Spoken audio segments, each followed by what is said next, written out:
Um, Hello and welcome. Thank you so much for joining us for our plenary, The Impacts of 2020. As I begin today, I acknowledge the Bejigal people who are the traditional custodians of the land that I am joining you from today. I encourage everyone present to also share and acknowledge the people and the unceded land where you are today by posting in the chat. I pay my respects to the elders, both past and present, and I extend that respect to other Aboriginal and Torres Strait Islanders who are present here today. It has been an astonishing year. It's actually kind of hard to imagine that it's only been a year since our last TASA conference. I brought in the new year here in Sydney, having driven down from Brisbane after Christmas down highways with melted road signs and smouldering shoulders, passing hours and hours and hours of burned land. Rather than the fireworks, I was glued to the ABC, as I'm sure most of you were, watching families standing in the shallow water as bushfires burned through their homes and all the way to the ocean. At the same time, Scott Morrison was sitting on a beach in Hawaii, playing fluorescent pink fire retardant on people's homes, my sister's farm included. Hailstorms followed dust storms and smoke that blacked out the sky. The first case of COVID was confirmed in Australia on January 25, Invasion Day. By March, toilet paper was rationed and some of the world's toughest border and movement restrictions were put into place as COVID cases rose across. Parliament adjourned and we were teased with the idea of NRL Island. George Pell was acquitted. Protests were held around the world for George Floyd and Tamar Rice, Michael Brown, Freddie Gray, Jamar Clark, Philandro Castile, Justine Diamond, Eric Garner, Ahmaud Arbery, Breonna Taylor, and the countless others killed by police, including in this country, including Aboriginal deaths in custody, 434, I believe, since 1991. COVID has changed how we work, how we come together. It has changed our homes. It has squeezed our universities, both our professional pipelines and the pockets of our students, or perhaps I should say our future job-ready graduates. Or at least this year has brought to a head some significant existing issues across our society and across our sector. Many of our colleagues and our members have lost work or have been made redundant. It has impacted our association. We've been unable to do many of the things that are great about our work and about TASA, like meeting with people, talking with them face to face, not only for our annual conference, but a lot has also been made possible by the digital pivot. 2020 has changed how many of us teach, how many of us do research, and is importantly informing how and why we engage ourselves and others with critical sociological thought. Today for this plenary, I'm very excited to introduce 5 committed sociologists to speak on the immediate and the far-reaching ripple effects of the current year. I'll introduce them now and I'll ask each speaker to please give us a wave as I introduce you so that the audience can see your smiling faces. Our first speaker today is David Rowe. David is Emeritus Professor of Cultural Research at the Institute for Culture and Society at Western Sydney University, Honorary Professor at the University of Bath, Research Associate at SYSU University of London, and Fellow of both the Academy of the Social Sciences in Australia and the Australian Academy of the Humanities. His research spans the sociology of sport, leisure, media, globalisation, and culture. David is a frequent expert commentator in both Australia and international media on sociocultural matters, and he will be speaking with us today on the impacts of 2020 on research. Our second speaker is Dr. Catherine Robinson, a sociologist working in the NGO sector at the Social Action and Research Centre, Anglicare, Tasmania. Her current research and advocacy focuses upon unaccompanied child homelessness and the needs of highly vulnerable teens in Tasmania in terms of care, health and education. Catherine is well known for her work with Blackfella Films as series advisor and as co-host of the SBS documentary Filthy Rich and Homeless, and she'll be speaking today on applied and public sociology. Alphia Possamai-Inesedy is Professor of Sociology and Chair of Academic Senate at Western Sydney University. Alphia is the former Editor-in-Chief of the Journal of Sociology, a position she held from 2013 to 2016, and she is the outgoing Vice President and the incoming President of TASA. Her research explores risk society, religion, health, and digital methodologies. and Alphia will be speaking with us today on higher education. Dr. Julia Cook is a lecturer in sociology at the University of Newcastle. Her research explores the sociology of youth, time, and housing. Her current projects focus on the housing experiences of mobile, regional, rural, and remote tertiary students, the impact of the COVID shutdown on young hospitality workers, and the nexus of debt, under/unemployment, and wellbeing for young people in the Hunter region. And Julia will be speaking today on early career research and teaching. Finally, Dan Woodman is the T.R. Ashworth Associate Professor of Sociology and Acting Associate Dean Partnerships in the Faculty of Arts at the University of Melbourne. Dan is also the President of the Council for the Humanities, Arts and Social Sciences, the founding chair of Social Sciences Week in Australia, chair of the LOC for the upcoming 20th World Congress of Sociology in Melbourne in 2022, and the outgoing president of TASA. And Dan will be speaking today on the social sciences. Myself, I'm Dr. Ash Watson, a postdoctoral fellow at UNSW in Sydney and chair of today's plenary. So how the session will run is that we will hear from each of our speakers in the order that I introduce them. They will each speak for around 5 to 10 minutes. We'll have some brief time between each speaker for other members of the panel to respond with a question or a prompt so that we can start the dialogue nice and early. And once we've heard from each of our speakers, I will open the floor for audience questions. So I'll ask you to please either hold your questions until that time when you can ask them by turning your video on or using your audio, or you can also post them in the chat along the way and I'll raise them for you at the end. Until then, can I ask that everybody please ensures that you're muted so we don't have any background noise interference. And without any further ado, I'll pass over to our first speaker, David. Thank you, Ash, and thank you to everyone for coming along. Yet another Zoom meeting. I'm sure you haven't had enough of them this remarkable year. My brief today is to talk about research in 2020. And I mean, clearly the effect of COVID-19 on the research landscape.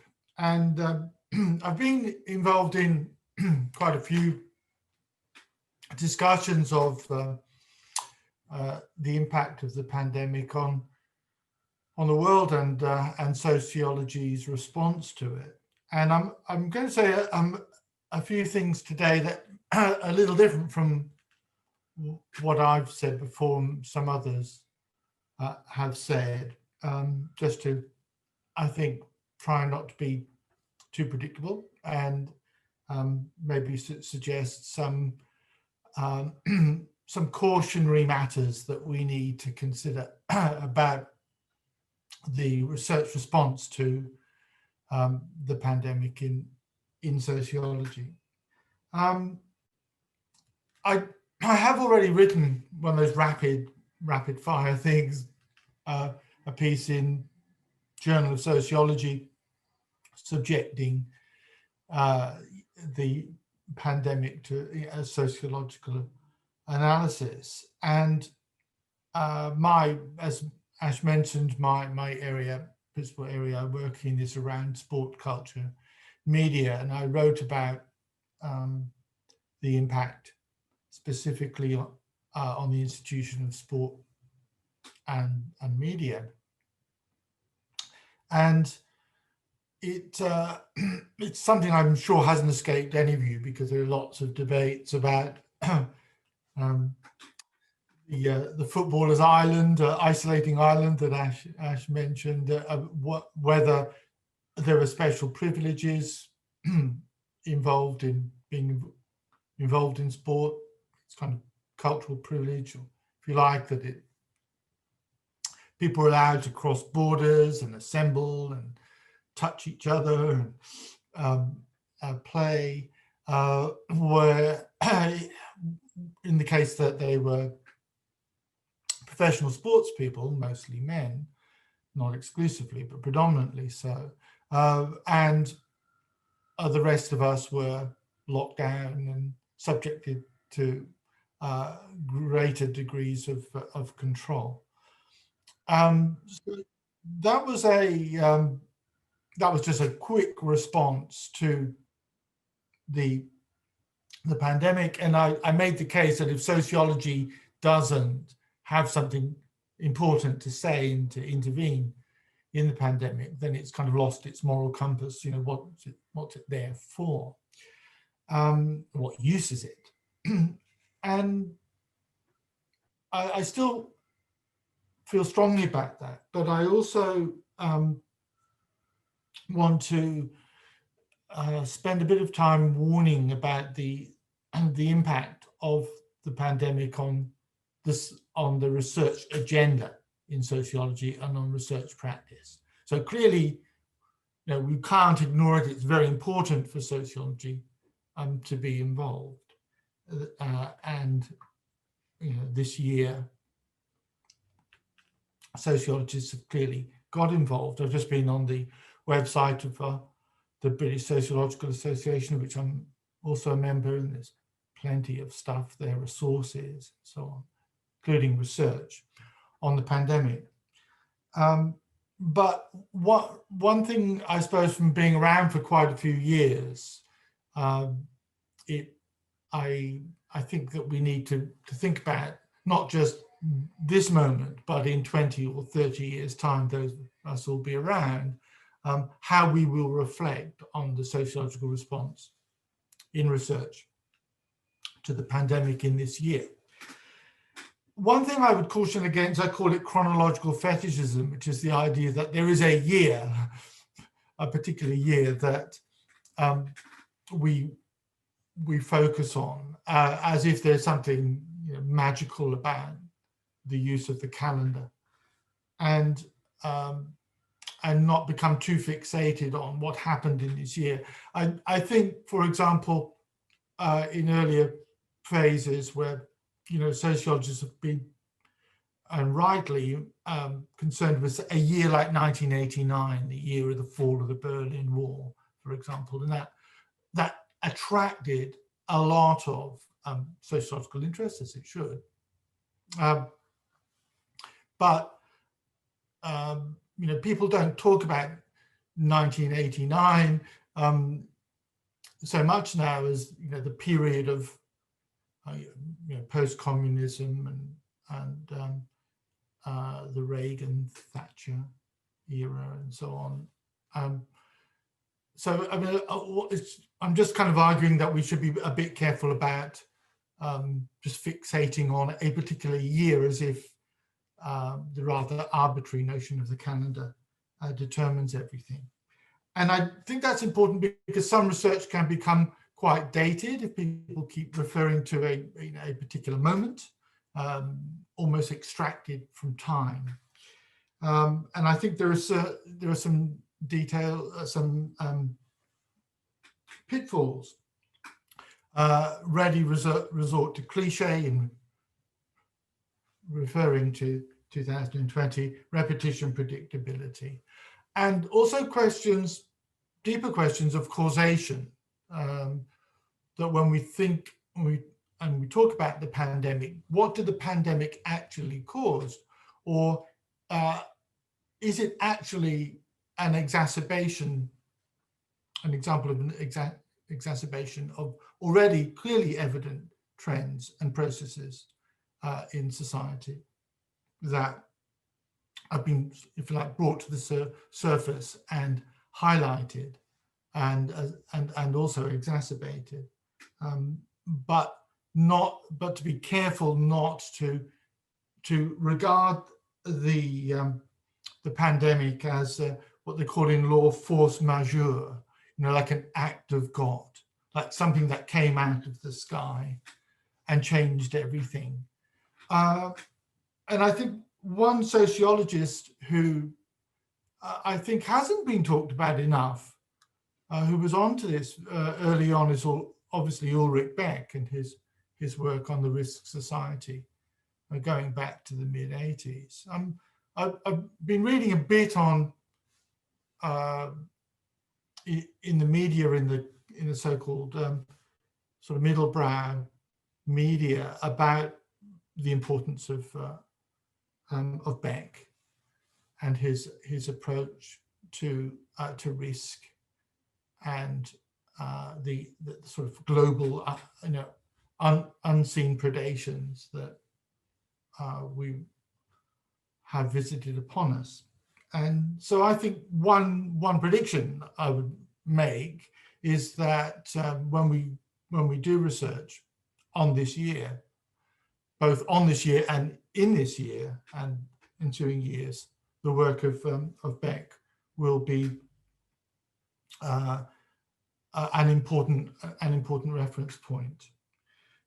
So to wrap up, I've got my timer on here, so I've got a couple of minutes. People writing grants today have to mention the pandemic in 2020. It's a kind of law of grant writing. It's almost a law of writing an article or a chapter or a book, or appearing in the media as a public intellectual, public communicator, as a sociologist. There's a requirement for us to talk about this year, and I think it's skewing the research process to some degree, necessarily. To others, I'm a bit concerned about the token reference to the pandemic and this year, to sort of shoving it in to research programs in order to demonstrate relevance. And I've seen a couple of examples of pieces that have been written, and I do some grant assessing in that, where that seems to me to be a little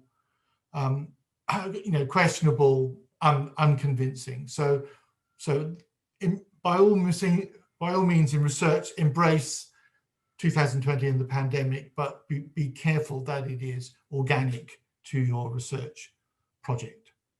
Thank you. Thanks so much, David. You've raised some really, I guess, good points for us to think about, but also some real practical concerns for us as we, continue to do research on and in this year, as you said. I'd like to invite anybody else from the panel, if anybody has a question or any response for David. Alphia? Thank you, David, and thank you, Ash. Thank you. I really enjoyed that overview, David. And I was reminded as you were speaking at the beginning of your talk of the sort of continuous crisis of sociology that we're reminded of, if not every year, every other year, that we are in a crisis. And speaking to your statement on, there's a possibility of us losing our moral compass, I wanted to ask you, do you feel that our discipline's response to the pandemic is positioning us more strongly within our space and feeding back to society, feeding toward policy, feeding toward ways of dealing with the types of issues that we've all been discussing throughout this conference? Yes, thanks, and a good question. Stuart Hall once complained that every time anyone ever said anything in sociology and related disciplines, it was always about crisis. His question was, when were we not in crisis? And that is, certainly the case. We do need to respond to the current moment, but I think we have to do that in a historical sense. I think that's important. One of the things that I think sociologists bring is their structural and historical sensibility to any question. So in a way, it's our moment, because when the pandemic kind of broke out, what were the dominant discourses? They were medical, obviously, and they were economic. And there was a sense that those discourses kind of crowded the field, and it was sometimes difficult for someone like me who objected to the noxious concept of social distancing, for example, you know, a profoundly anti-social concept that could only be dreamed up by someone who wasn't thinking sociologically. So I think that it is our moment to intervene as people realize in lockdown and post-lockdown and all kinds of other ways, new ways of living,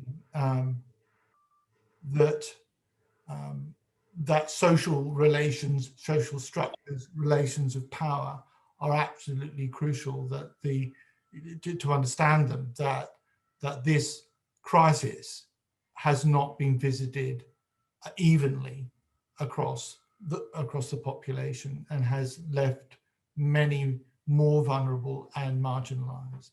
So I think that this is indeed our moment to be effective in intervening in current social and political questions.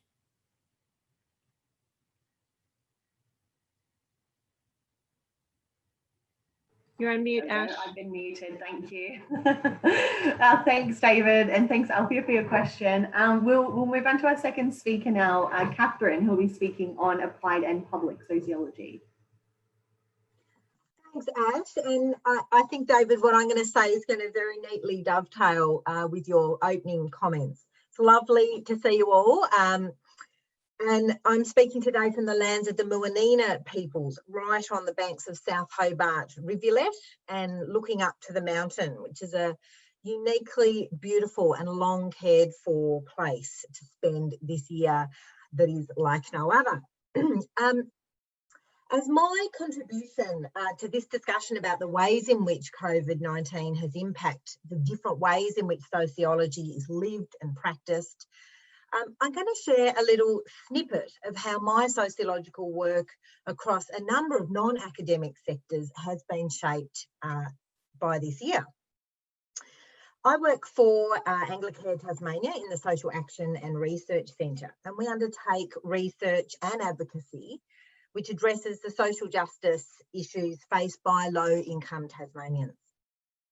And Anglicare Tasmania is the largest community service organisation in the state, and it delivers services across aged care, disability, and all welfare and support areas, including housing and homelessness services, mental health, alcohol and other drugs, and family support services too. So when COVID hit Tasmania in March, Anglicare was declared an essential service. So whilst others were busily packing up offices and moving home, we were told you will not leave your post. And that was quite a strict communication from the CEO. And beyond that, we were also asked to provide information to the organisation about what roles we could undertake, alternative to our currently held roles, as frontline staff became ill. So remember, I mean, it's hard to kind of remember back to then, but, you know, in March, of course, we were watching Europe and America and, you know, swathes of the community becoming ill. And so Anglicare, like many other services, kind of shifted to this wartime footing where a certain number of staff would be held back for when the front line went down, and then a new lot would stand up again. And so I nominated, you know, my role would be to work in our boys' homeless shelter or to drive emergency food delivery trucks. And our team, which shares an office floor with our needle program, we were also asked to be backup for that needle program as well. Obviously serving probably one of the most high-risk populations during a pandemic. So like everyone else, I found this kind of emergency footing of our organisation really tough. And with children in prep, year 4 and year 7, a partner in another essential service and a father going through fortnightly cancer treatment, I was, of course, wondering how on earth we'd manage. And beyond this personal stress, though, I also experienced a period of absolute professional despair. Surrounded by this action and dedication and practical response to people with high vulnerability at Anglicare Tasmania, what on earth was my place in this as a sociologist, as a researcher? So, of course, it's really hard to recapture the kind of panic and stress and confusion at that time. But again, it was the absolute clear question that I was confronting at that time was, what is the role of a sociologist in a frontline response to COVID-19? And at the time, I was also feeling really disempowered. My current research project had been put on hold, and I eventually felt really ashamed to slink away from my post when our team was told that indeed we were eventually allowed to work from home. So it seemed to just take an extraordinary time then to just absorb the shock and changes of stay-at-home and social distancing requirements, extended school closures, the postponement of my field work that had taken 5 months to clear through ethics. But then it's like finally something clicked into gear and I came to my senses. The role of a community-based sociologist in a frontline response to a global pandemic is to bloody get to work and start researching. And it's funny how long it took me to kind of work that out. But again, I think that speaks to the uniqueness of that early period of March in particular. So I set up a quick and dirty, low-risk project to monitor the health, social and economic impacts of COVID on unaccompanied homeless children in Tasmania.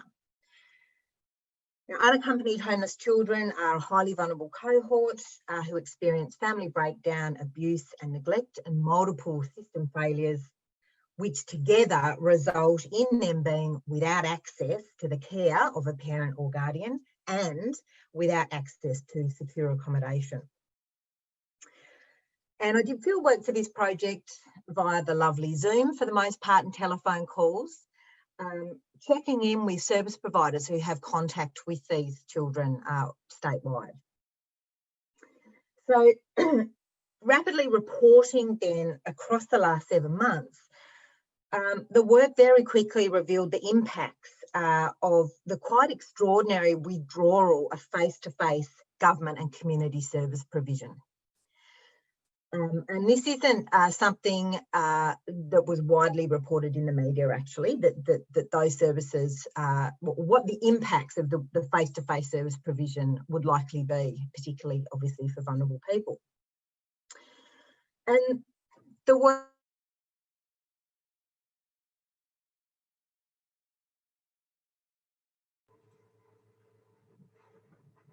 I think Catherine's just froze, and she frozen for other people. Can you hear us, Catherine?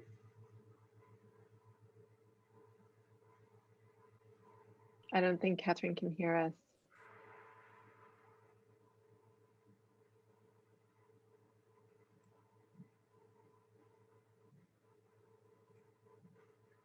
Hopefully her computer comes back. She's in the middle of making an excellent point that I've half written down.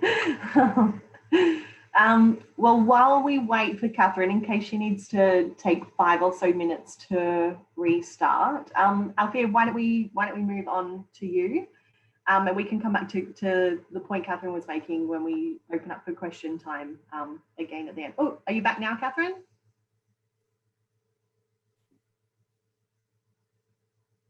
Okay, I'm happy to. It looks like Catherine is frozen again, and this will just give Catherine some time to get settled and come back.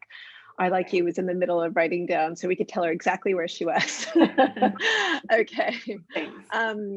Thank you, Ash and Catherine. If you can hear us, it's absolutely fine. We'll just keep going. So this morning, I was wondering aloud, how was I going to open this session after I'd finished writing it last night? And I thought, this is actually really quite gloomy, dark and gloomy. And I was wondering aloud, how am I going to open it? And my husband reminded me of that meme, 2020, written by Stephen King and directed by Quentin Tarantino. And I'm like, yes, this has been 2020. And it really has felt like that at many times. But even in we can. Sorry, Catherine, we'll come back. Well, I've just started, so if you're happy, okay. Yeah. But even in 2020, I feel that there's things like that we can celebrate. And that includes the level of raised awareness and action by our colleagues across the sector for all the types of things that we have witnessed happen within 2020 and all the types of conversations that we were just having at one of the early meetings within TASA. So when I turn to the impacts of 2020 on our sector, I think that Ash opened it up really well. We were hit by a list of threats. We had fire, hail, floods, the pandemic, and the federal government.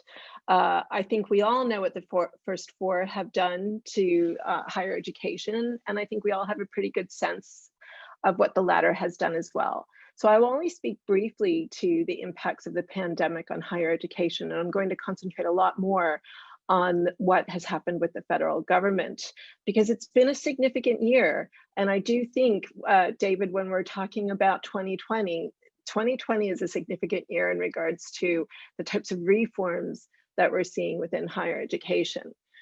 So we ended last year with the French model review and code on academic freedom and freedom of speech, and experienced this year the wonderful job-ready graduate education reform bill, which I keep on wanting to call the job-ready graduate scheme, where it appears that all universities have been Deloitted.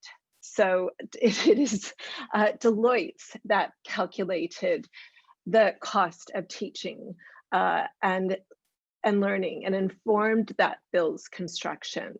We have also had the extra gift of the Foreign Relations Bill and the Coldrake Review into higher education provider category standards, not that I'm equating them, which among other recommendations included a threshold benchmark for both the quality and quantity of research, which will, certainly has the potential to impact on quite a few universities in the sector.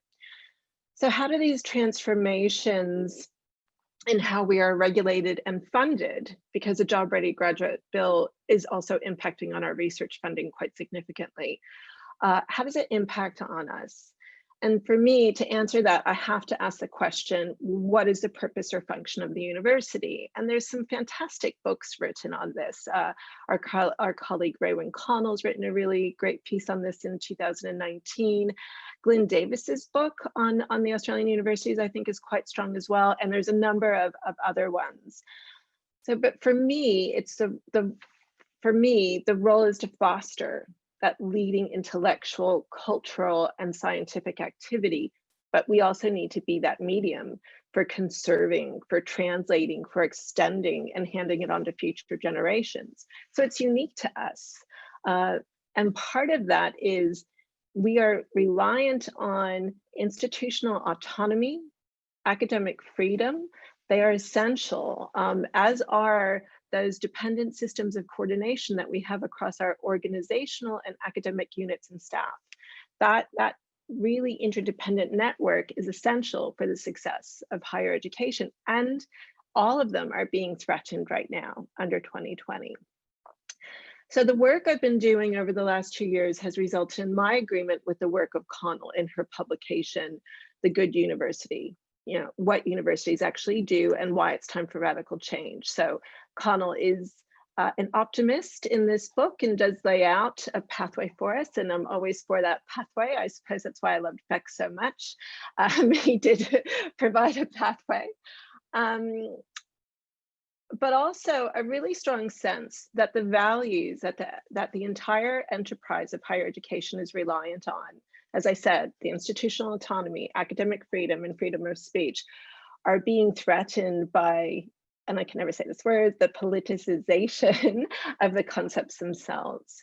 So, you know, even if I just think about academic freedom and freedom of speech, Senate inquiries have been presenting them as values that are at risk, but simultaneously presenting it is the university and the academics themselves that are the risk to these values. So the reviews and bills that I've pointed to, bar the Coldrake review to a degree, have resulted in a call for increased governmental regulation or regulatory constraints, which in turn, for me, has the capacity to undermine the function of our university, which for me is ultimately to provide social goods to society.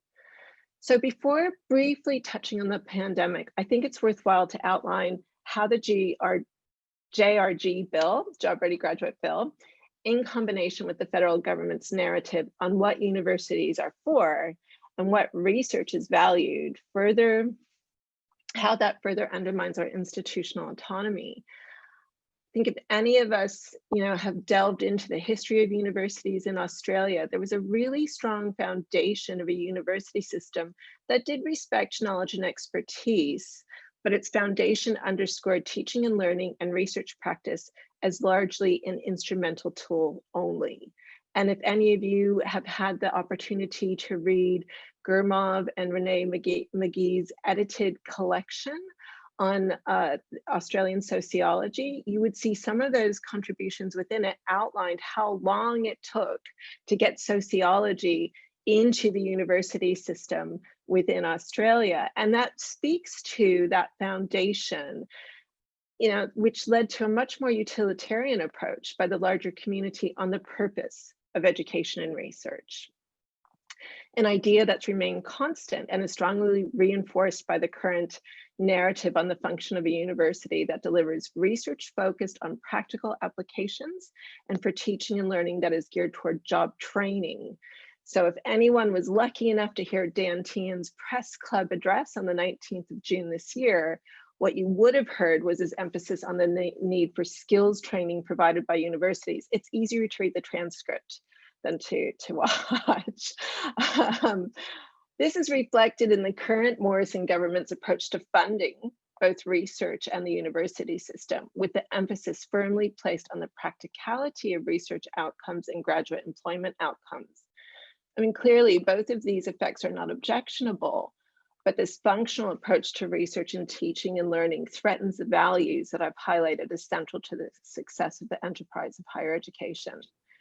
So my last note here is going to be on the impacts of COVID to higher education. And I have been truly inspired by universities' response and the way that we have approached to ensure that our students are supported in this space. We were all driven to that and to try to keep our research going as well. So protecting our students and protecting each other in this space. And that includes all of our colleagues that are in precarious type of employment. There's been a lot of fight towards that.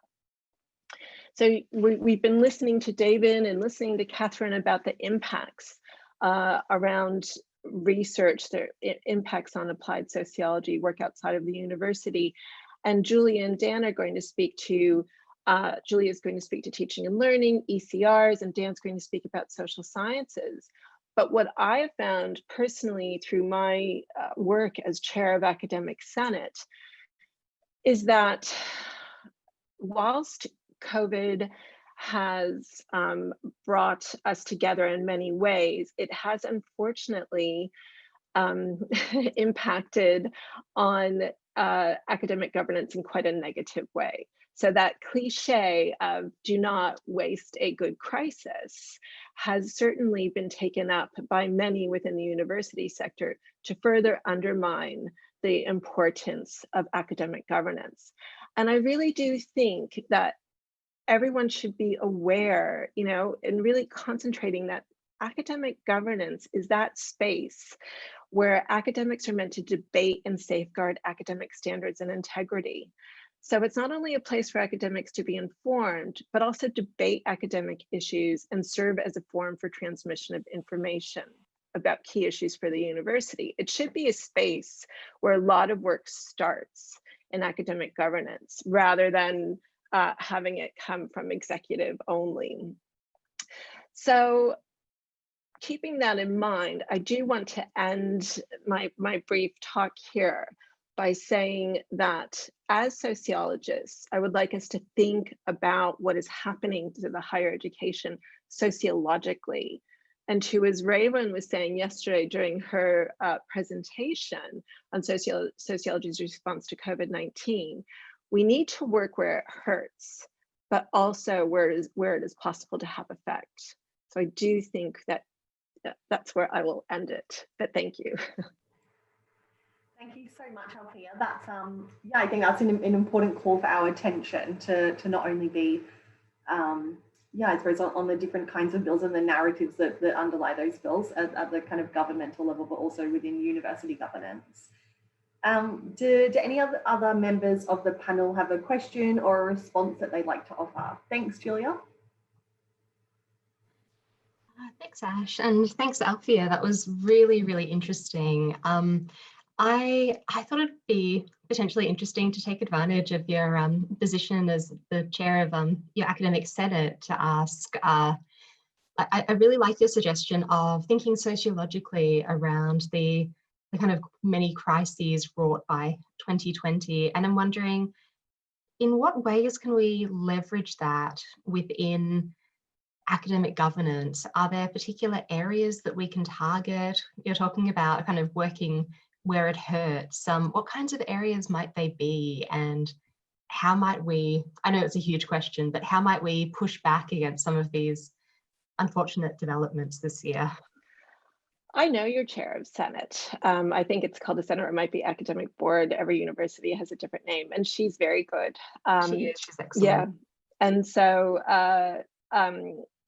you know, good governance is about transparency, and it's about allowing people in. So I believe that your chair would be really open, if she's not already doing it, to things like questions on notice, or I hate this phrase, hot topics, where you can actually, even if you're not a member of Senate, so you don't have to wait to be involved in academic governance in official capacity, but you can forward questions or projects onto Senate itself to say these things, you know, this is an area of great concern. This is an area that we need to develop. And I think academic governance works best when it is truly that space of academic work, working with executive, but not just rubber stamping executive work. So not just saying yes. I mean, it is a space that should be about debate, but it should be where work gets initiated. So I think there's multiple ways that you can take advantage of that. Fantastic. So I know it's a brief answer, but yeah. No, that gives me some really good inroads, I think. Mm. Well, thanks so much, Alphia, and thanks, Julia, for your question. We'll now move on to Julia to speak with us about early career research and learning and teaching. Did we want to go back to Catherine first? How are you placed, Catherine? I appear to be back. I'm so sorry, I didn't even get a blue screen. I got just a completely black one. So I'm up and running again. And if it happens again, I'll just jump straight to my phone. So apologies, everyone. Is that how you would like to proceed? Julia, is that Ash? Yes? Keep going. So of course, that happened right when I was getting to the good bit about finally coming to my senses and remembering that, of course, what a community-based sociologist should do in a global pandemic is actually practice. And I had described how I'd set up this project, essentially a monitoring project looking at the health, economic and social impacts of COVID-19 on unaccompanied homeless children. And producing rapid reports then on the impacts of the withdrawal of face-to-face and community service provision, And also a very specific focus on the fact that children who experience homelessness alone without a parent or guardian were being completely missed in COVID outbreak and response planning. So my work started asking questions like, well, how does a homeless child isolate when she's couch surfing? How does a homeless child get herself through a drive-through COVID testing facility? What does communication around the outcome of testing look like if you don't have access to a mobile phone? Because of course, advice on the outcome of testing is being sent by mobile phone. And look, they're just an example of some of the questions that my work was asking. Now, as other community-based sociological research is now emerging in print, like everyone's kind of putting out their COVID projects now internationally, I've really become attuned to the powerful ethnographic and witnessing role such work has played, particularly in providing a vehicle to document and communicate the needs of people experiencing extreme vulnerability as the kind of first step then in advocacy. And I'm really proud, despite my kind of slow start, to have contributed to that effort, which is sought to produce rapid evidence to inform, on the fly public policy decision making. And also shape, again, on the fly, the response of individual services, both government and community provided. So my key learning from this time is to more fully understand the critical role that sociological research can play as a component of an emergency response. And I don't think we should shy away from that or feel like somehow sociological craft doesn't have a place at the emergency table. And again, that's both in terms of, the capacity of the sociologist to bear witness, but also in terms of then that bearing witness is a starting point for providing advocacy for vulnerable groups. What has also become clear, as David was talking about too, is that COVID has exposed existing social inequalities so dramatically. So I think there's a real scope for a kind of surge response from sociologists to be giving services and governments really good information about how to better shape not just emergency COVID responses, but medium to long-term recovery efforts. And indeed, that's what I'm engaged in now. Governments feel really exposed right now, and the opportunity to influence and impact is there to be taken up. And I think community-based researchers have taken the lead, actually, in sociologically documenting grassroots needs. But absolutely, the opportunity to showcase the high value of sociology to government, services, and the community during this pandemic and beyond is absolutely there to be taken up by us all. Thanks, and apologies again for dramatically disappearing. Thanks so much, Catherine. I'm glad that we could get you back to finish what is some really important points and valuable for all of us, no matter what spaces that we're working in.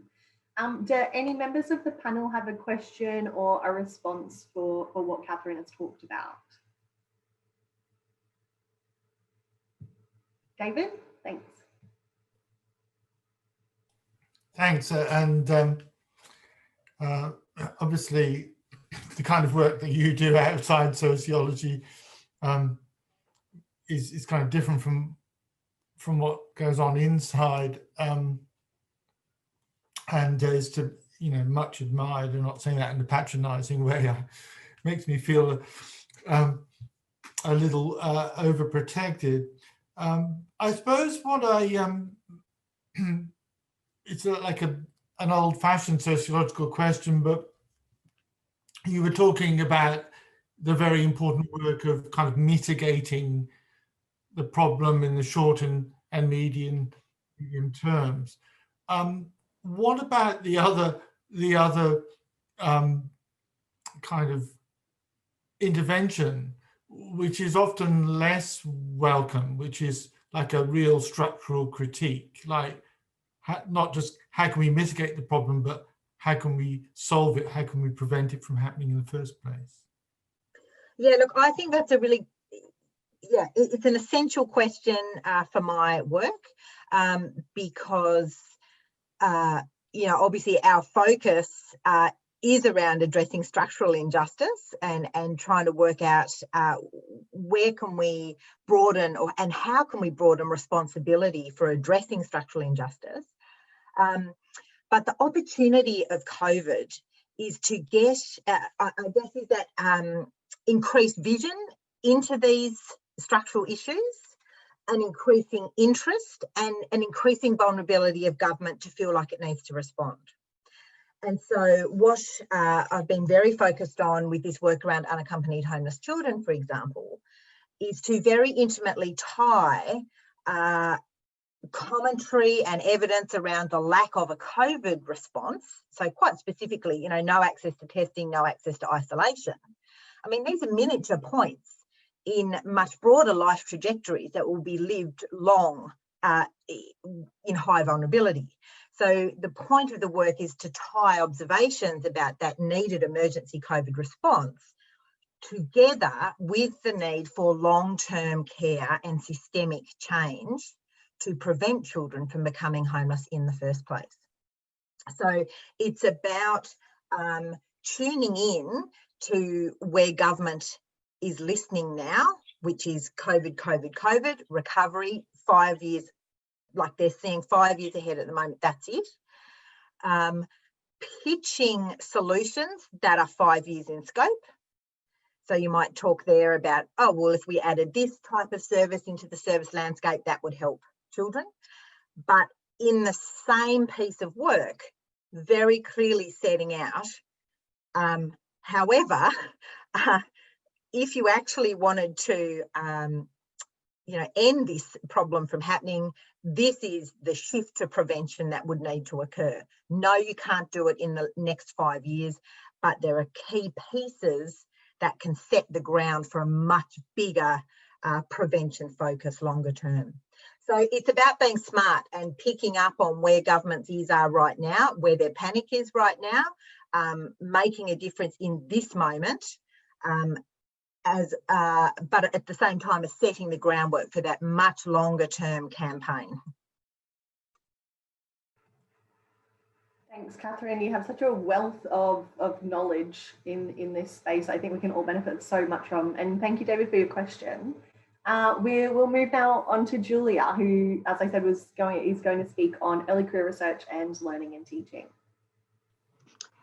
Thanks so much, Ash. So I'm coming to you today from beautiful Awabakal land, and I thought I'd start off today by talking a bit about teaching. So I wanted to speak especially about the vantage point or the view that I've been given into my students' lives in many ways over this year through the experience of pandemic era teaching. And so much more than the kind of usual peak that you would gain from extension requests and all of those sorts of things, the pandemic's kind of introduced me to the complexity of my students' lives in a new way, and has really, demonstrated the impact of the pandemic on them. And so I thought I'd speak a bit about that by way of talking through a particularly ill-fated assignment that I set for my second year sociology of work and organisation students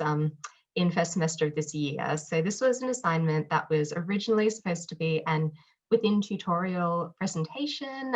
They were supposed to speak on their own experiences of work, relating it to some concepts from the course. And once the lockdown commenced in New South Wales, that was clearly no longer possible. We moved to real-time online tutorials. So I thought, okay, that's fine.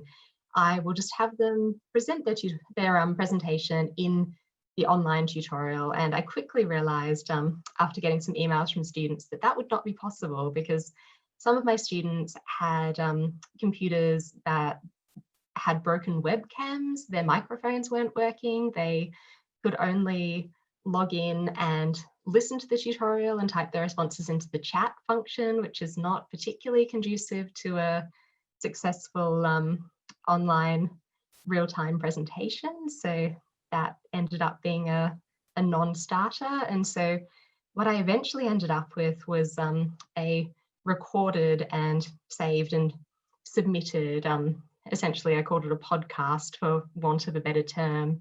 It was supposed to be the presentation, and I really remember viscerally listening to these presentations one after the other on a Saturday in April, and I basically listened to my students falling into two kind of main categories of experiences of work. So about half of them had been working in service sector positions, and in many cases they had been stood down or completely lost their jobs, and so that was particularly dire. And for the other kind of major proportion were working in community and NGO sector positions and had never been busier or under more pressure, and were experiencing tremendous challenges in that way. So I think that introduced me to, I think, my students in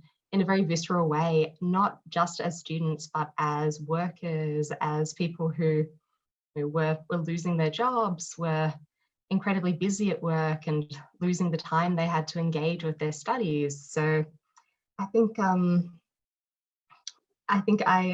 kind of continued to have this sense, as in semester 2 up here in Newcastle, we returned to some face-to-face teaching. So we had online lectures and face-to-face tutorials, wearing face masks and all of those sorts of things. And at this particular time, I gained quite a sense of which of my students fell into vulnerable or high-risk populations, who were living with their grandparents, who had caring responsibilities and couldn't make it onto campus. So again, I had kind of a front row seat to the experiences of my students through the pandemic. And I think this particular experience of pandemic teaching, as I'm sure many of you are aware, necessitated a kind of level of pastoral care, which went beyond what I was generally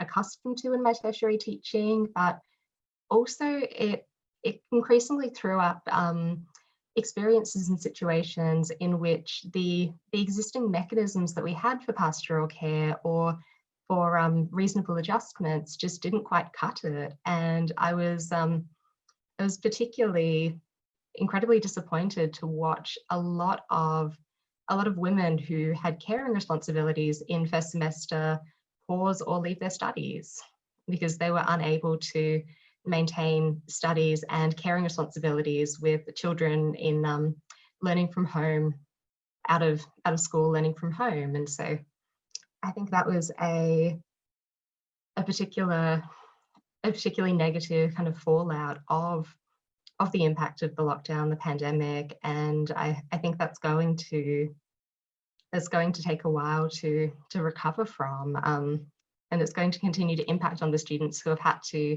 take time out or leave entirely. And that impact, as many things within this pandemic are, has been very unevenly felt. And I think the challenges that have arisen for students in the course of my teaching this year are not necessarily going to end as things hopefully return to some kind of normality. And I particularly worry, I know Alphia has touched on this already, but I do worry about the impact of the Job Ready Graduates Bill, especially on students who may not pass 50% or more of their first year courses.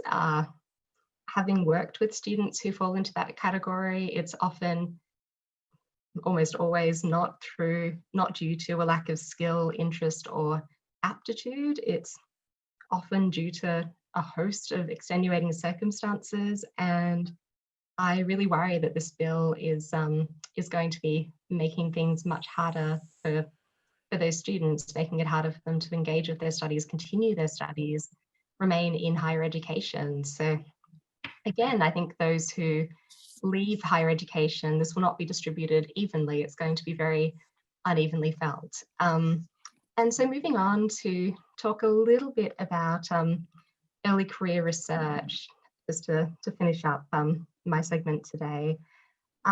So I don't really want to talk about my own personal experiences, because I have been, quite fortunate in a way to be able to ride out this year in a relatively secure position at a less affected institution. But I would like to talk about some of the quite profound challenges that are faced by ECRs in Australia at present. So it's in addition to and beyond the very real concerns that many Australian sociologists are facing about job security, I think it's really important to highlight that some of the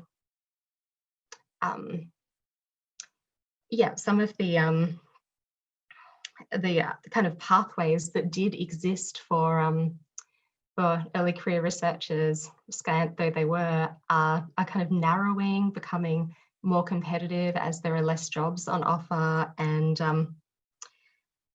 that's particularly going to be, a challenge for the beginning and the kind of career progression of Australian early career researchers. And as an early career researcher, my first instinct is to highlight the damage that this can do to early career researchers themselves. But in this particular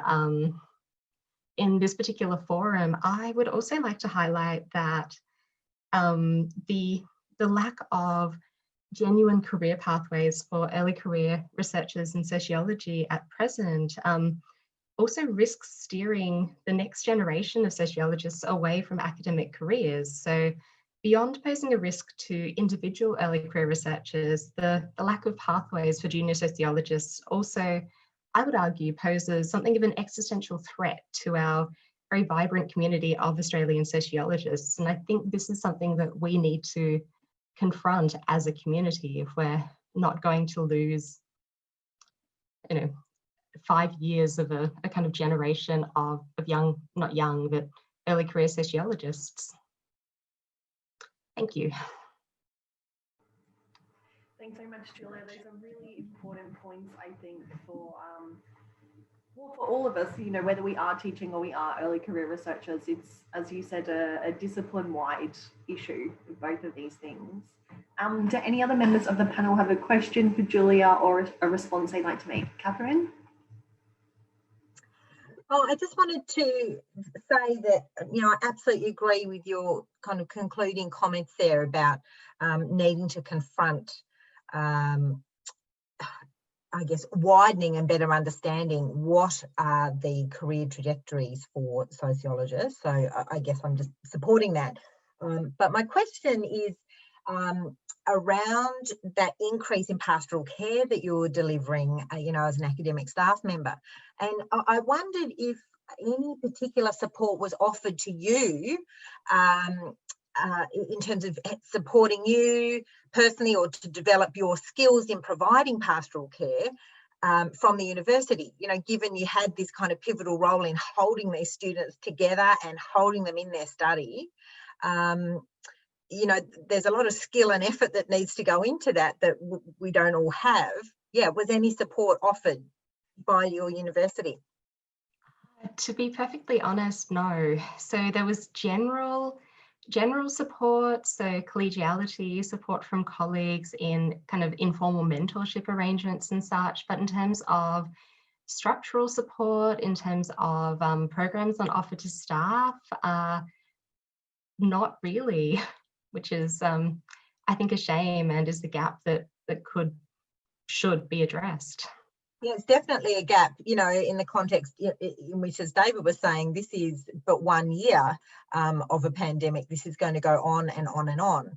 Yeah. So it seems to me there's, like some real scope there for some advocacy around increasing staff capacity to provide pastoral care, given whether they like it or not, it is now becoming part of their role.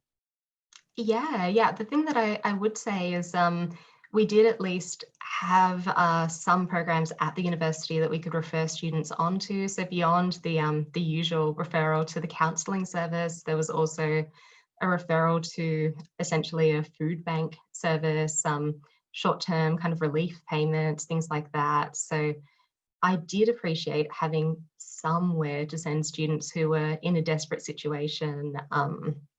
Obviously, it's a drop in the ocean, but it was something at least. Yeah, but like support to make a good referral, a well-supported referral, you know, often that's the entry into people feeling enabled to access support. So, yeah, I mean, great that those services were there and that you were able to do that. But it'd be great to see staff being supported to make the most of those existing services as well. Yes, I would definitely appreciate that. Perhaps that's something I should talk to my academic senate about. Thank you so much for those reflections, Julia, and thank you for your question, Catherine. This brings us to our last speaker for our plenary today, Dan, who will be speaking to us on the impacts of 2020 on the social sciences. Thank you, Ash, and thanks to all the other speakers. What I say will, let's call it resonate, so I don't just say that I'm just making the same point you've already made. It will resonate with a lot of the important points that have been made already by the other speakers. So I'm going to talk as president of TASA, but also as president of the Council for Humanities, Arts and Social Sciences, which is a discipline industry sector-based kind of group. So I spent a lot of time advocating, doing my best to make the case for the social sciences this year. And there was lots of positives to come out of that. And I think in some ways, scholars who are a little bit further along in their career might have know of other times, but in some ways the sector as social science has never been as capable of speaking with one voice as it is now. But we still didn't manage to stop the Jobs Ready Graduate Bill, and there were still lots of limitations with that, particularly I think compared to some lessons we might learn about how our siblings, friends, colleagues in the natural sciences work together when needs be to advocate for the value of the sciences. I was just struck listening to everyone else speaking, thinking back in a way that maybe I haven't had the opportunity or moment to do through this year about my own experience of the year. And David was talking about calendars and years, and I couldn't remember. I honestly cannot remember which side of the new year it was, but I do viscerally remember sitting in a taxi, listening to the radio, stuck in Melbourne traffic when I first heard about this new flu-like pneumonia illness, that disease that had emerged in China, and that people were starting to get a little bit concerned. I remember the very first time I heard that on the radio, and it was one side, either side of the New Year's. And I thought to myself, well, that sounds a bit concerning. And it stuck in my mind, that thought of it being a little bit concerning. But then things went on. We started to get ready for teaching. And I can remember in late February talking to friends in another taxi. And I think it was the very last time I rode in a taxi, late February. And was talking about how the international students couldn't make it to my class. And I was teaching the big first year class, 400 students in sociology. So there was a lot of international students talking about the challenges of that. And they worked in other areas. So we were talking about, how much, how much would demand bounce back and how much would that demand be lost in all the different areas we're in. But we were thinking, oh, this is a little bit of a challenge. Maybe there's even going to be some job losses in sectors. But, I was off to a concert it was one of these concerts where they get all bands that were big when I was about 1990s, and you hang around in a crowd with people who are all almost exactly the same age as you, within about a year or two because of the lineup they've picked. But that was, of course, the last time I stood in a crowd like that. It was also my kids' grandparents were looking after them that night, so staying over. And I think that was probably the last time my children were in their grandparents' house, still to this day. So suddenly, things changed in a way that wasn't expected at all, but almost kind of it was new in a way that we will probably talk about 2020 or the post-2020 era in some ways. But in some ways, what it did was just expose those fractures and divisions, but also the importance, the deep importance of the connections and solidarities that sociologists talk about all the time. But it threw me as a teacher of students into a world where I was chasing my tail. And David, I remember pulling my lecture on Beck and the Risk Society from week 11 to week 1 of the course. I'm probably thinking to myself, oh, this is so interesting to talk about expertise, where we're getting our information from, how power works in the context of uncertainty and globalization. I'm probably thinking a little bit smugly to myself as, see, people who know my work will know that I've used Beck a lot, and I was probably thinking, probably some of my colleagues would say it was time to retire the Beck lecture from the class for first year, but now can come back in. And it was just so much work. And I'm not sure if this happened, Julia, but for me, one of the pastoral care activities was to actually use the sociology to understand what was going on in our lives. And that was a lot of work. And it was a lot of work even for someone who taught that class a lot of heaps of times, partly because I was suddenly recording the lectures or doing the content at midnight from the spare room after the kids had gone to bed. But it was really hard work. And that was hard work even for people who have, like me, who are well established in teaching a class. So relative to that kind of work you do as an early career teaching academic, it doesn't take as much time. That's the good news for anyone out there. It doesn't take as much time to prepare your teaching as time goes on, but it was really a lot of work to not just shift to teaching everything online. And my university was behind a lot of places in doing that, but to make the course fit with the times, which was really what the students needed and demanded. And apart from that, they were extraordinarily understanding. I don't know what it's going to be in the future, but I like to think me and my colleagues were, all the usual rules about extensions and other things went out the door, but the students were equally generous back with us. I don't know what the future will hold, particularly for the local students who now, just last week, I was looking at a new thing that they will pop up on their screen when they're picking their subjects for next year, that will tell them how much each individual unit costs and allow them to compare what their class in English might be, and a few $100 compared to, just under $2,000 maybe to take my class next year. And we've already had international students who pay a lot for our courses, but all of our students are going to be paying a lot into the future. And I do wonder what that will mean for what they can probably rightly expect from us in return at a time when we're all stretched. So the pandemic hit, teaching got harder, work got harder. And Catherine talked about that. Wherever you were working as a sociologist, work got harder. And I didn't have to worry about being called up to the front line in the way you did, Catherine, for all those jobs. But I can remember just that visceral sense of being kicked while I was down that I felt when Dan Tehan got up at the press club. And to be honest, I like to think that I've tried to build some fairly good networks. I did not know it was coming, and maybe until like the morning of the press club address. And then I started to listen, and I just felt like I was being, as I said, like we were being kicked while we were down. And it was one of these intriguing things where we were being kicked by people who, in the vast majority, took our courses at one point in time, including Dan Tian, who is one of ours at the University of Melbourne, a BA graduate who I think took some history, but also took some social sciences.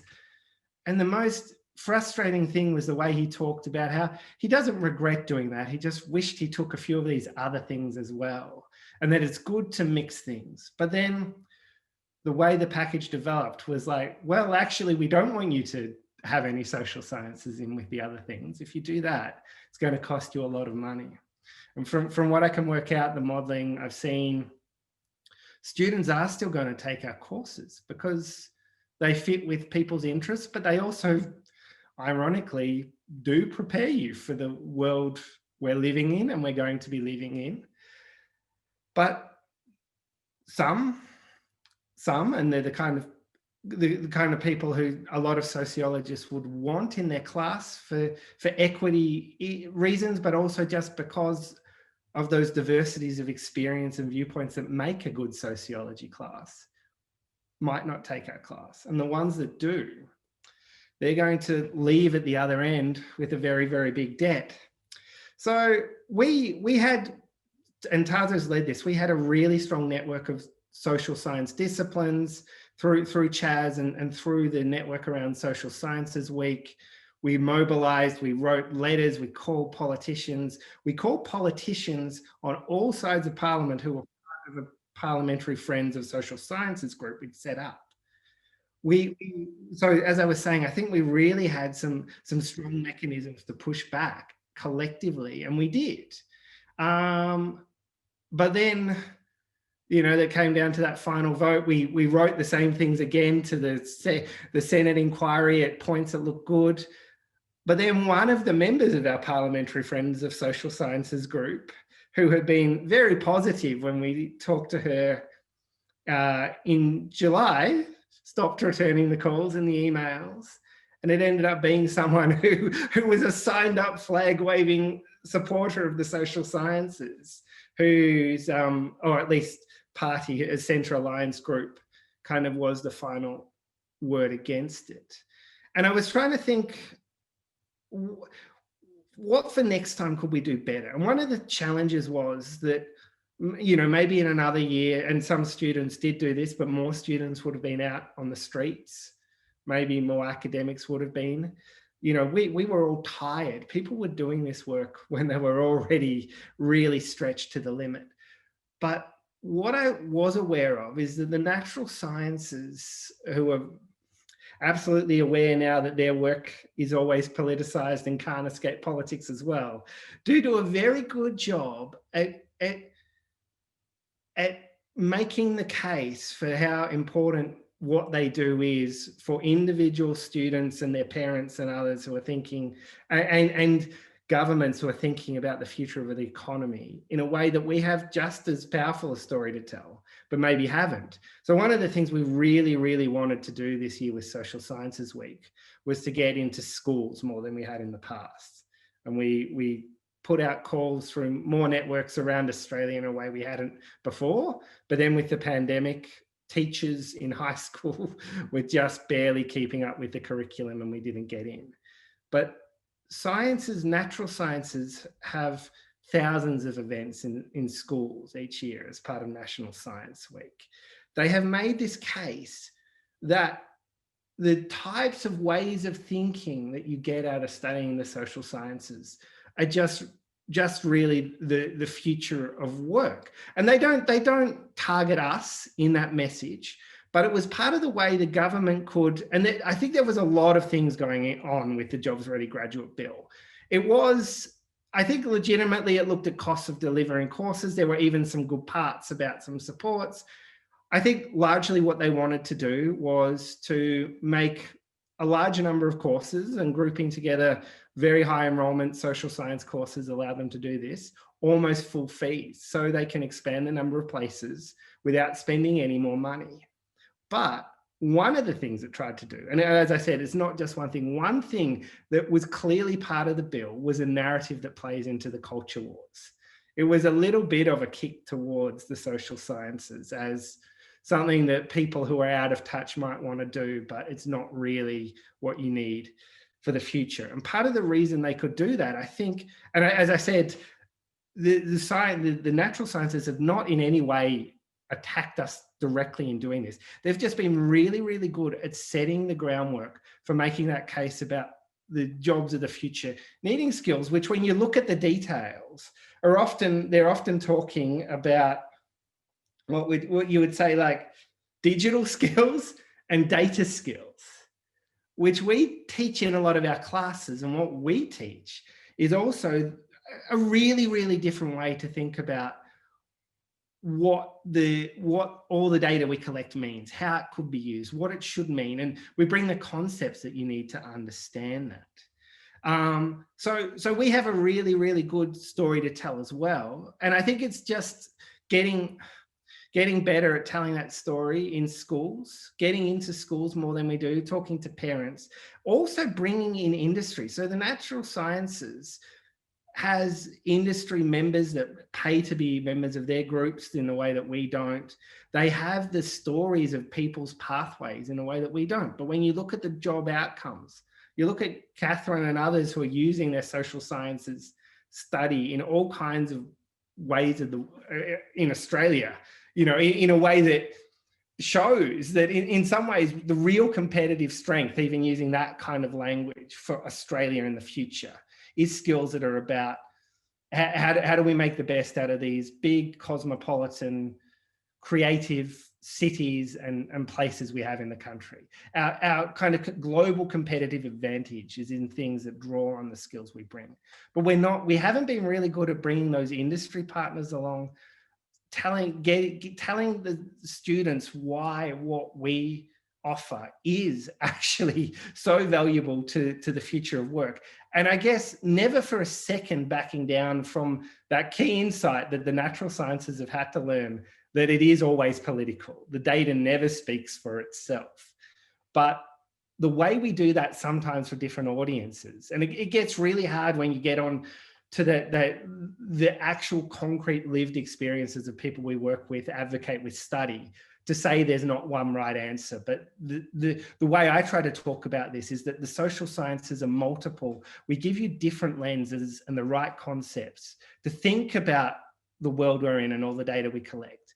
But it doesn't just give you one right answer. That's always going to be part of what we do as a community and politics. And I think sometimes we need to be able to dampen the worst attacks of the culture wars better than we have. So I guess it's like, we've got everything we need. We're doing some amazing work. And it's been really hard because everyone's been so tired and we have been kicked while we've been down. But the areas I think we can do better on is that work in schools to make the case about how these science skills are as much the social science as the natural sciences for the future of work. And working with all these people who are hiring and using our graduates, because the biggest impact we have on the world really is the students we teach, bringing them into these networks to advocate with us next time. This bill's not locked in stone, it can change again, but also this was just the latest round of a set of struggles that will continue on. So those are, I guess, my lessons, I think, for the social sciences, or that I've taken for next time. And I've gone over time. Sorry, Ash, I better stop talking.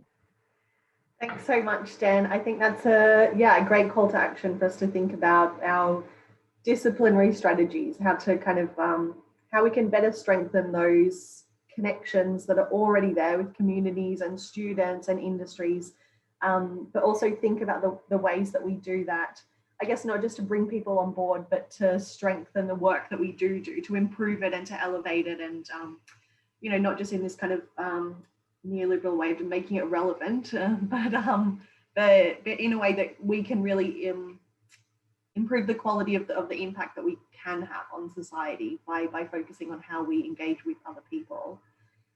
Do any members of the panel have a question for Dan or a response before we open up to questions from the wider audience? If not, it might be a great time to, oh, Alphia and David do. Alphia, do you want to jump in? Well, no, I mean, I'm really interested, Dan, in your thinking, you know, as all the work you've done with Taza, and you've done so much work there in promoting our discipline, and now you being president of, is it, you pronounce it CHAS, right? I'm not doing anything. Okay. I know the association. I'm just really bad with pronouncing acronyms. But you're thinking, you've already outlined a couple strategies there on the pathway forward for us as social sciences as a whole, and for our discipline, you know, working with schools, working with those individuals, those corporations or individuals that employ our graduates. But do you have any other types of strategies that you've been thinking about as well? Just like the natural, well, not just like the natural sciences. I think we sometimes think the natural sciences are all of one view on everything. You know, there's so much diversity in the natural sciences, just as there are in the social sciences. But, you know, there's a time and place for speaking with one voice, and a time and place for focusing on those differences. And I think we have got much better at when needed to speak as the social sciences. I have some plans and ideas that, you know, I'm working on, that maybe we might be able to get together more often as the social sciences. You know, there's wonderful events like in Canada. They have the different discipline associations meet together for their annual meetings. I think that gives you particular capacities to, you know, invite and expect the minister to come along to do amazing public engagement work at the same time, you know, take over a city for a week each year. Yeah, I think something around how the social sciences or the HAS disciplines mean business, you know, get businesses talking about why they are hiring our graduates as well, which they are,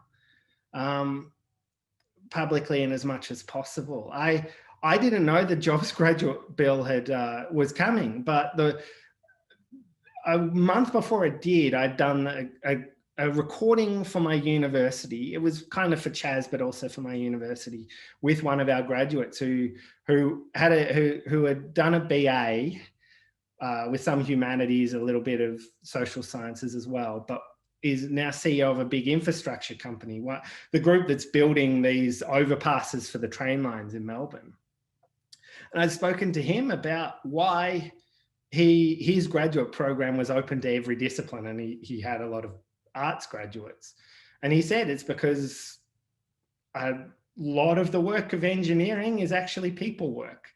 And that's just becoming more and more the case. That working with communities to do the work is how he sees the future of what they're going to have to do, be even more so. So I had this video ready to go. Unfortunately, because it's a university, I was then like, oh, can we get the post-production and put it up on a website done a little bit quicker? And it took about 6 weeks to put it up on a website. But you know, having those things going along regularly, where the employers will join our peak bodies associations, talk about why they're hiring graduates, to our students, current students, to future students. The work that Catherine and Nick and others have been doing to kind of highlight the way that the people use their sociology out in the world, whether that's undergrad or increasingly, you know, PhDs who work outside or in and outside the university, because, you know, that's the other thing. Money has been taken away from the DP scheme for this year coming. It's going to maybe go to linkage. I think some of the details are still to be worked out, but we're going to have to navigate this because it's not straightforward. But one way or another, the future is going to be working with partners outside the university to do our research. You know, when you were talking about Alphia, Tara, John and Tara's book about the history of sociology, I was thinking also about Stuart McIntyre's history of the social sciences called The Poor Relation. And the way, again, like as sociologists, we're always ambivalent, but we should be about this. You know, Carnegie and Rockefeller and foundations like that were really, really important to that kind of later emergence of the social sciences in Australia. And I guess working with others who aren't the government, the ARC funding scheme is going to be even more important than it's been. So that's enough on that. Thanks, Dan. David, did you have another quick question as well before you? Okay, well, let's open it up to the floor for question and answer. Please feel free to turn your videos on, and you can just raise your hand if you'd like to speak, literally, and I'll keep a track of the questions. Otherwise, if you don't want to do that, you can also pop your questions in the chat, and we can have questions that way. To kick us off, though, I do have a question which I think hopefully, as I am required as chair, cuts across all of the discussions that we've had today so far. There seems to be a real tension between the importance of rapid responses and slow scholarship. And this is both in research in any area that we're doing it, but also in terms of teaching, how we can kind of engage with contemporary issues every week in the classroom, while also teaching students the necessary canon of the discipline, but also in governance, as you were speaking to, Alphia, how can we kind of be responsive while also bringing this sociological critical thinking to the idea of academic governance in a much more long-term way. So yeah, I'd love to hear from our speakers today on your thoughts on that tension between rapid responses and slow scholarship.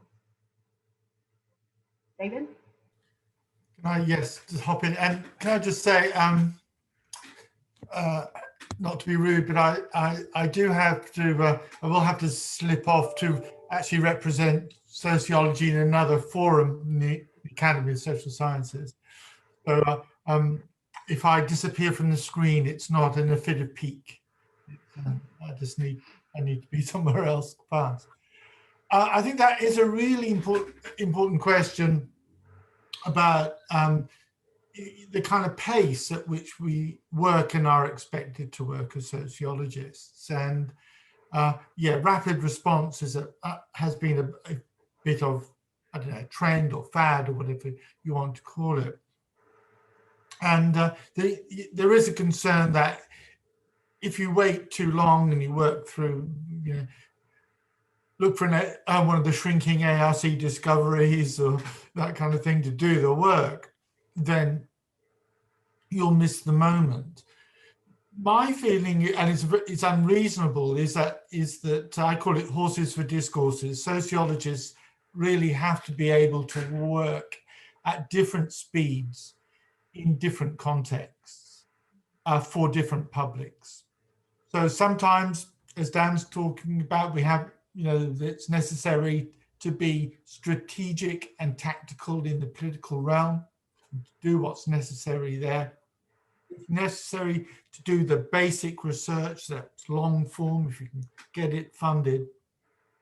It's necessary to be out in the media, talking sociology, getting it there. It seems really unfair, but my answer is kind of yes, in the sense, Ash, that we have to be able to do all those things if we're going to make the kinds of impression, the kind of impact that we hope. Catherine? Just to jump onto what David's saying too, I mean, that was precisely going to be my response. I don't think it's actually a tension.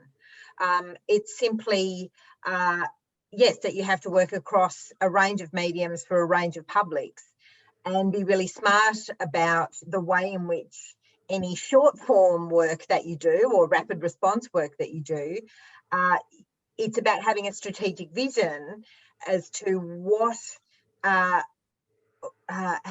what step does any shorter term work take towards the longer effort that you're also trying to, you know, put in play. So yeah, it's not just about doing all of it, but it's about how you actually combine short pieces of work with longer pieces too. Thanks, Catherine. That's a really useful way of, understanding it as kind of two things that you do at the same time, but they kind of have a different, a different reason that they're done at a particular time or in a particular way. Alphia or Dan, do you have anything to add? Yeah, thanks, Ash. I agree with everything that David and Catherine have just outlined, but the rapid response does make me think about Catherine's presentation and how often when we are consumed with a reaction to what's presented to us, we can miss those really important insights. That the type of, Catherine, when you were saying it took this long before essentially the penny dropped and you went, wait a minute, boom, and you were able to sort of go in. And I found the same thing this year. That exact same thing happened to me when we are constantly reacting rather than looking at an issue and sort of unpacking it in a considered fashion. We can miss some really important frameworks to help us understand that issue. But I agree, I agree with what David said. I agree with what you said as well, Catherine. I just think there's some risks we have to think about. Ash, I'll just add, I think, as other speakers have said, it's a kind of both and. We've got to do both. But the one thing, and look, I honestly do think for a lot of people in or out of the university, working with partners one way or another is going to be a lot of our research. I think learning the skills to tell our stories to different audiences is going to be something we all have to do. But that doesn't mean that we all have to be in the paper as much as David, or that we will all be doing the same type of research, or that we will all be doing the same thing. I guess the way we have to do this is as a community, as a discipline, as sociology. So it doesn't mean that every single person has to be doing every single thing at the same time. And like you and Deborah and your team, Ash, did some amazing, really quick movement, and that provided a resource for others that weren't able to do it all at that speed because of other things they were doing possibly. So that resource became something then for the rest of us. And there's like strengths and weaknesses of being timely or untimely with your thinking. One of the great things about sociology is, I think, hopefully generously and ways that help you improve. As a discipline, we're quite good at pointing out the limitations of other lenses or approaches to say that we do need to consider these other things as well. So yeah, it's definitely, we have to do all of that, but that doesn't mean that, particularly when you're feeling like you're just going to fall over the line at the finish line of 2020 into whatever 2021 holds, that you have to be doing all of that at the same time. Thanks so much. Yeah, it's a, I mean, the year poses a lot of issues, doesn't it, for how we actually proceed in practice and kind of working within all the constraints of our different roles. And yeah, I suppose keeping sight on the fact that it's not just we're not just a disparate collection of individuals struggling to do this, but have a meaningful sociological community that we need to draw in and think about ourselves as a discipline when we're trying to do all of these things. Are there any questions from the audience? Please feel free to turn your videos on, raise your hand if you'd like to ask something, or post it in the chat. There's some great discussion happening in the chat. Thank you for everybody that's sharing their comments and their own experiences about the year.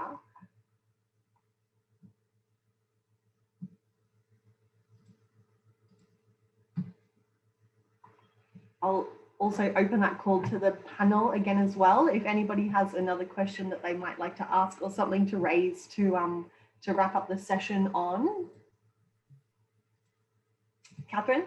I was just typing in the chat function, but I can say it as well. Just leading on from what you were saying about, and Dan, about being a community. I think the challenge now, and it's a positive one, is to really strengthen the way we think about sociology as a cross-sector discipline.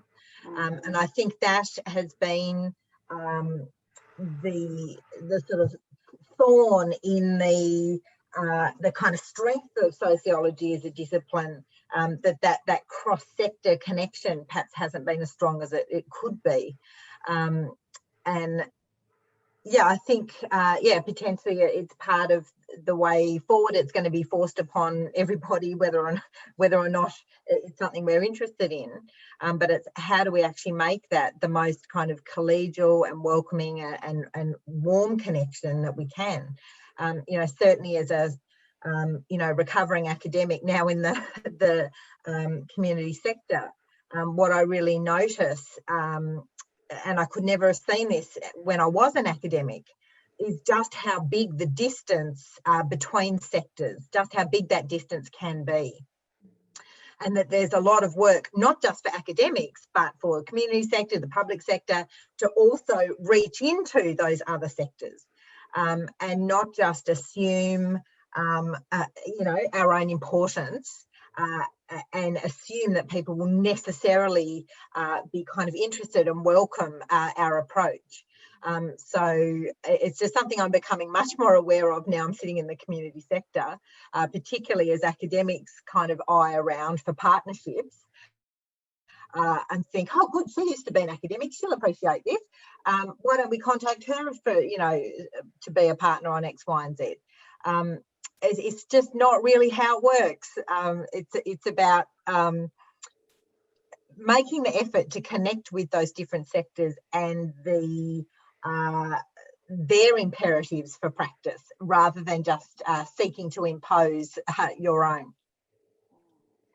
Thanks, Catherine. Yeah, I think that's a really important point, especially for all the people in this time now moving forward into new community relationships and looking for ways to contribute with their research in new spaces that don't necessarily pre-exist the context of 2020, as we've just spent the last nearly 2 hours talking about. Well, that's the time for our plenary today. So please join me in thanking our wonderful speakers, including Julie and David, who have had to pop out, as well as Alphia, Dan, Catherine. Thank you so much for your time. I really appreciate it. I'm sure the audience all does as well. Thank you. Lots of applause there on screen. I love the reactions function of Zoom. TASA is still continuing for a couple of days, so please do make it along to the rest of the events. We've got great events happening for the rest of today and for tomorrow. Tomorrow afternoon, we have our award session, Dan's last presidential address in the role, and then we have our annual general meeting to wrap up the conference. Please do come along to those. I will be there. I will see you there. Thanks, everyone. And don't forget to continue the conversation on Twitter. Our hashtag this year is #TASA2020. Thanks so much. Bye.